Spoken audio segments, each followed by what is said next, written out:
हे स्वतंत्र होऊन 60 वर्ष झाली, आम्हाला लाज वाटते. इथं हुकुमशाही आहे का लोकशाही आहे? पोलीस खाता आम्हालाच विनंती करते की तुम्ही वर चला. हे जनतेच्या नोकर आहे, त्यांना कधी कळणार? जोपर्यंत हरामखोर अधिकारी खाली येत नाहीत तोपर्यंत एकही शिवसैनिक इथून हलणार नाही. हलणार नाही. जनतेच्या नोकर आहात तुम्ही, जनतेसाठी काम करा. अजिबात वर येणार नाही मी. माझ्या घरातली नोंद घालायची नाही. खाली येऊन दे. पगार घेता तुम्ही अधिकाऱ्यांच्या नावानं.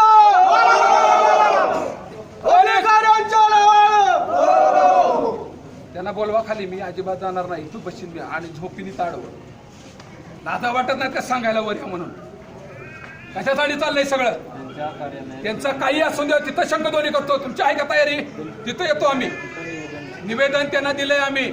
त्यांची तयारी तर जनतेसमोर उत्तर द्यायचं. त्यांनी जनतेला उत्तर द्यायचं आहे, मला द्यायचं नाही.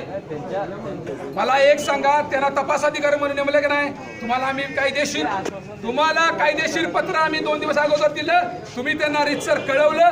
त्यांना कळायला पाहिजे होतं. त्यांची जबाबदारी होती. का तहसीलदार गेले बाहेर? कशासाठी गेले? कलेक्टरांना जरी त्यांनी सांगायला पाहिजे होतं. एक पक्ष, एक शिवसेना, एक नगरसेवक या ठिकाणी येतो निवेदन घेऊन. लाजा वाटाय पाहिजे वर बसायला. जनता तुमच्यासाठी आहे का? तुम्ही जनतेसाठी आहात.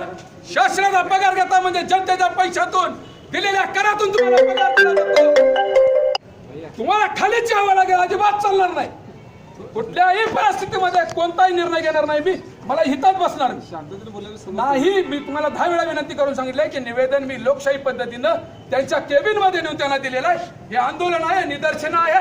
नियमानं कायद्यानं त्यांनी हिता येऊन स्वीकारलं पाहिजे. हिता येऊन निवेदन स्वीकारायचं. तुम्ही आम्हाला त्यांच्या दारात अडवलं असतं तर त्यांच्या दारात त्यांनी स्वीकारायचं. तुम्ही आम्हाला रस्त्यावर अडवलं असतं तर त्यांना रस्त्यावर यावं लागलं असतं. हा कायदा सांगतोय. मी माझ्या मनातच सांगत नाही भावानं. कायदा कायद्यानंच जायचं. मला माझ्या मनानं कुठलीही कृती करायची नाही. कायदा काय सांगतोय ते सांगा. माझं चुकत असेल पेड्या घाला. मी आज जातो. जनता माझ्या पाठीशी. जनता ठरवल काय करायचं. आवाज कुणाचा?